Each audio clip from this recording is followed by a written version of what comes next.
Conolly തൂക്കുപാല നിർമ്മാണം മന്ദഗതിയിൽ 100 ദിവസത്തിനുള്ളിൽ പൂർത്തീകരിക്കുമെന്നുള്ള കരാർ കമ്പനിയുടെ ഉറപ്പ് പാഴ്വാക്കായി. തേക്ക് മുത്തശ്ശിയെ കാണാൻ കഴിയാതെ ദിവസവും മടങ്ങുന്ന വിനോദസഞ്ചാരികളുടെ എണ്ണവും കൂടി. 2018-ലും 2019-ലും ഉണ്ടായ പ്രളയങ്ങളിലാണ് ചാലിയാർ പുഴയ്ക്ക് കുറുകെ കനോലി കടവിലുണ്ടായിരുന്ന തൂക്കുപാലം പൂർണ്ണമായി ഒഴുകിപ്പോയത്. മലപ്പുറം ജില്ലയിൽ തന്നെ ഏറ്റവും കൂടുതൽ വിനോദസഞ്ചാരികൾ എത്തുന്ന കേന്ദ്രങ്ങളിലൊന്നാണ് കനോലി പ്ലോട്ട്. വനം വകുപ്പിന്റെ കീഴിലാണ് ഈ ടൂറിസം കേന്ദ്രമുള്ളത്. ലോകത്തിലെ തന്നെ മനുഷ്യനിർമ്മിതമായ ഏറ്റവും വലിയ തേക്ക് സ്ഥിതി ചെയ്യുന്നത് കനോലി പ്ലോട്ടിലാണ്. കണ്ണൂർ കേന്ദ്രമായി പ്രവർത്തിക്കുന്ന സർക്കാർ ഏജൻസിയായ സിൽക്കിനാണ് തൂക്കുപാലത്തിന്റെ നിർമ്മാണ ചുമതല. ആദ്യത്തെ തൂക്കുപാലത്തെക്കാൾ 2 മീറ്റർ കൂടി അധികം ഉയരത്തിലാണ് പുതിയ പാലത്തിന്റെ നിർമ്മാണം. 2.35 കോടി രൂപ ചെലവഴിച്ച് നിർമ്മിക്കുന്ന തൂക്കുപാലത്തിന്റെ നിർമ്മാണ പ്രവൃത്തികൾക്ക് ആവശ്യമായ ജീവനക്കാരില്ലെന്നാണ് നിലവിലെ അവസ്ഥ.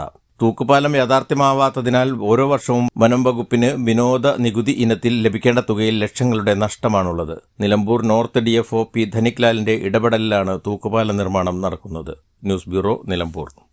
Laiba wedding centre, Pookkottumpadam, Wandoor, Karuvarakundu. Bismillah rubber nursery, farm and gardens, Vaniyambalam.